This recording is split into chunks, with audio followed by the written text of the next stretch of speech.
I just watched a news interview of a couple out in a Dallas suburb that somebody came to their door and said they were tree trimmers. And the guy had a typical hat that you would see the tree trimmers who work out in the sunshine, a wide-brimmed hat. And he had a walkie-talkie. He looked the part of a tree trimmer. And he knocks on this door. The guy answers, and he tells, "I'm a tree trimmer, and we're trimming your neighbor's trees, but we would like to know some of the limbs are going to be dropped in your backyard. And we got a drone we want to send up to see which limbs to trim first." And I mean, he had a real good spiel. So he asked the guy, he said, "Can you meet me in your backyard so I can show you what we'd like to do?" And the guy says, "Sure, okay." So he closes his front door and locks it. He says, "I'll meet you around back." And he goes around his back door, and the guy's out there and keeping him busy and talking to him. So he says, he picks up his walkie-talkie. He says, "Yeah, I'm around back, so bring the drone around back when you get here." That was code for, "Go ahead and break into his house, because I got him outside of his house now." So an accomplice goes in his house and ransacks his house, and the guy keeps him out there in his backyard and talking about his family, where he's from, how long he's been tree trimming, and it's an older guy, probably my age, maybe a little older, and my spidey senses were going off the second the guy came to the door and said he was a tree trimmer, and I didn't see trucks or trees, I didn't hear chainsaws, there's nothing going on. I'd have said, "Where are you trimming trees?" "Next door." "Hold on, I'm going to call my next door neighbor." The guy'd have been gone in 2 seconds. But my point is, there are people out there who are just polite, pleasant, kind-hearted people who have never been forced to develop their spidey sense. And Charlie and I were talking about that this morning. The life we've led, the cities we've had to work in, you know, we've been around the dregs of society. I'm talking about trucking. Trucking has forced us to, you know, truck stops are very, very dangerous places, and you have to be savvy when people approach you, and you got to put your hand in your pocket like you're fixing to draw a gun. And, you know, I mean, from the second I joined the Army, I realized what people were like. And, I don't even come to my shop without a gun in my pocket. So there's a huge difference between people that have grown up and worked in a safe and protected environment and never been scammed or encountered people who were, you know, bumming money, and then when you take your wallet out to give them a buck, they snatch your wallet and run. I used to carry a fake wallet. I shouldn't say this, but I don't care now because I also carry a gun. I carry my wallet right here in my front pocket. That's my wallet, and that's my front pocket wallet. When I was a trucker, I carried 2 wallets. I carried my wallet here in my front pocket, and I also had a fake wallet that I carried in my back pocket. And I only stuck it in my back pocket when I got out of the truck in bad areas. I had, you know, old expired credit cards and library cards, and I had like 3 $1 bills in it. And I would hand that to him, and I never had to. Also, something that worked in my favor. So I've always been tall and big, and people want very easy targets. And they don't know whether I'm strong and I could kick their butt. They don't know that. They just assume that a big, tall guy is not going to go down easy. And lucky for me, I never had to, you know, engage with somebody who had a knife or a gun or was trying to rob me. I did get robbed one time, but it was 3 guys that robbed me. And, man, they got next to nothing. They got a pocket knife and just a few dollars. It was amazing that they would... And they had a gun. Big gun. Anyway, that's a whole nother story. And that was down in southwest Texas. And it was illegals that had come across the border and stole a vehicle in Odessa, Texas, of all places. And were driving around looking for people to rob. And then they drove the vehicle back to Texas. And that was 31 32 years ago. Anyway, I just was telling you this because I think the world is going to change quickly and drastically. And boy, if you don't have your spidey senses honed to a sharp edge and know from a distance who intends to harm you and who doesn't, you need to work on that. That tree trimmer guy, the minute the guy opened the door and started talking to the tree trimmer, I knew immediately he was full of shit. Because he was talking 100 miles an hour and he was really trying to get the guy engaged in conversation, and he was adamant that he meet him out back. And immediately when he opened the door, and he had all this on his Ring camera, so he was playing it for the news, and immediately I was saying, oh, you're fixing to get robbed, dude. Well, anyway, that's it. I'm down here. I got to put the handles on a knife. I got to get it out of the tempering oven to make sure it's square and not warped. If it's warped, I'm just going to run it through with my straightening jig and then go home, because it is so cold down here. I can't afford to heat it up at 60. I guess I can shut everything off now. This morning when Charlie got up, it was 65 degrees, and now it's below freezing and very windy. Isn't that something in just a handful of hours? I'm going to put some epoxy on this. And this is what I'm going to screw onto my jugs that I put rice and beans in. It just makes it more convenient because I have spilled a lot of rice and beans trying to hold the funnel and pour the bag and all that. So I'm fixing to epoxy it together, and it'll last forever. And then I'm going to buff out that knife if it's straight and get the handles epoxied on. I'm probably going to take it home so I don't have to. It will not cure in that kind of cold weather. So I'm probably going to just take it home and let it cure in the house. Okay, we'll see you. And now we go polish blades. All right, now we got to get that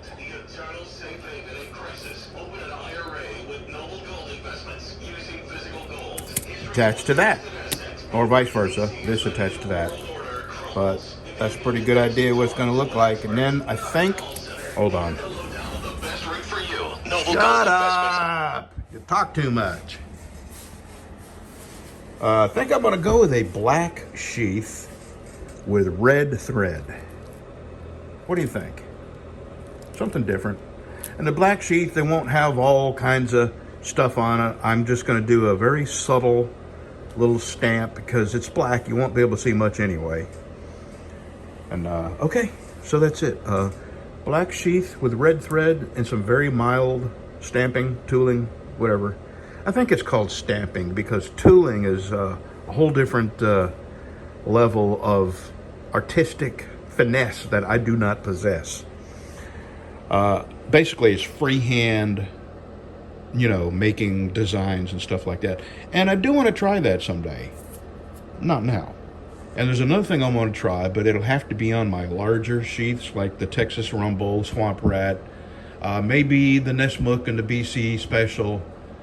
But it has to be one of the larger sheets. And what it is, I want to do an inlay, like a snake skin inlay.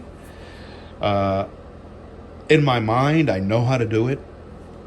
But putting it to practice, of course, is different than knowing how to do it. It's just like knowing how to work on engines and then actually getting your hands dirty. Two different things. And I encounter a lot of keyboard mechanics and keyboard leather workers. And on Facebook, there's a whole lot of keyboard knife makers, too. That never made a knife in their make, but they can never made a knife in their life, but they can certainly tell you what you did wrong, according to, what they've learned online from other places. All right, let me get after this. I'm going to get this epoxied on. And we got some incredibly interesting weather headed our way. I mean, just today's a perfect example. It went from 65 down to below freezing here in just a space of 4 hours. So I'm going to go get my truck filled up, fill a gas tank up. I usually don't come home with a half-empty tank, but I did. And then if it's not too cold, on my front porch I have that little gas propane stove on my front porch. I may just light that up just to make sure it'll go. I'm just trying to cover all my little bases here, just the little things that will make life a little more convenient if we lose power and all that. So, oh, alrighty. See you in a bit. I'll get these on. All right, that is all. I have one more silver dollar. Ain't gonna let them catch me, no. Ain't gonna let them catch the midnight ride. All right, I'm making a sharpfinger next. That is my last set of bacon handles. This is gonna be a satin finish. And this stuff is really, it's interesting. I'm glad I tried it, but I doubt I'm gonna buy any more G-Carta, and the reason is, it is as hard as titanium. It is so hard to work with, so hard to sand. I mean, it's nice for the end user because it's never going to absorb anything. I mean, you can skin with it and, you know, set it in turpentine, and it's certainly not going to absorb anything. So, alrighty, this will be 3/16 pins. I'm slowly moving to 3/16 only pins. As soon as I go through all my other 1/4 inch and 1/8 inch pins, I'm gonna use 16th inch for everything, my small knives and my big knives. 3/16. Did I say, I think I said 16th. But this has got 1/8 inch pins. And if I was to go to 3/16, they would look just fine, not overpowering.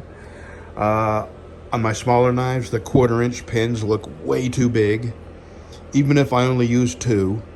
On my bigger knives, the 1/4 inch pins look fine, but the 3/16 pins would look fine too. So that means I only got to have 3/16 reamers, 3/16 drill bits, 3/16 brass pins or stainless pins. And, it's just going to make things a little where I got to have less inventory, basically. And I'm not going to be buying any more of these. It just consumes so many, my belts and my sandpaper and my buffing wheels. I mean, geez, it's some really, really tough stuff to work with. So this is the last one I will be using G-Carta. Where did I put that little sticker? Oh yeah, right there. Yep, that's the last one. So this will be ready to go, well, I say a few days. Who knows what the next few days hold for us. We got some bad weather. Cold, freezing, rain, snow, sleet, sky vomit is what I call it. Because I hate snow and I hate sleet. I hate cold weather. Sky vomit. That's a good one. And then today I'm going to get the bevels ground on this. And then I'm going into my leather shop and I'm making a black sheath for this. So let's get to work. Okay, sometimes I just got to show off my bevel grinding.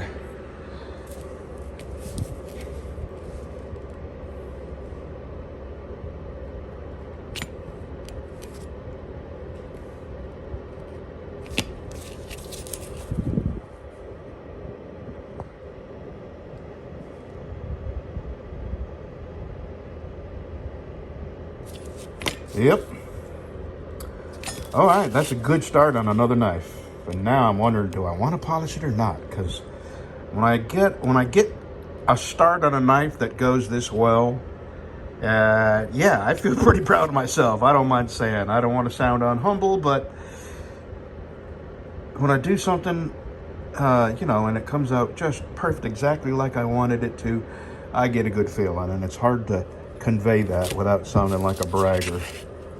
Anyway, I'll think about it. I've got plenty of time to think about it. So, now we're going to go make a sheath for this. Yeah, you remember when I said I was going to go into my leather shop? I went in there and it is so freaking cold in there. It'll take me way too long to warm it up. So, I got it warm out here. I'm going to stay out here and go to sanding on this. I got the I got these cut out. I got the nose buffed.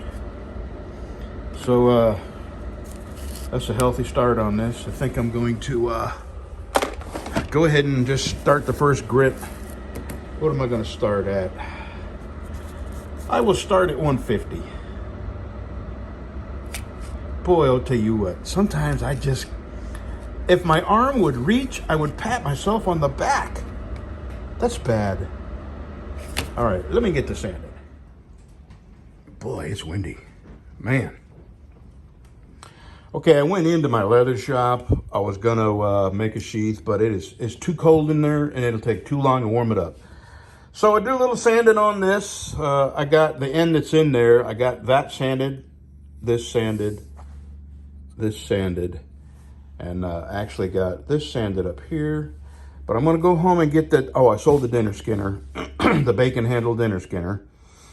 I'm gonna go home and get it, and I'm gonna come back here and sharpen it, and then I'm gonna go home, box it up, and I'm gonna get it in the mail. It's like 1:30 right now. I think I can get it all done before the post office closes. So, because if I don't get it in today, the post office is closed Saturday and Sunday. We got bad weather coming. It's likely to be closed Monday because of the weather, maybe Tuesday because of the weather. So I'm gonna put every effort into getting it sharpened and shipped today. So have a good Saturday, y'all.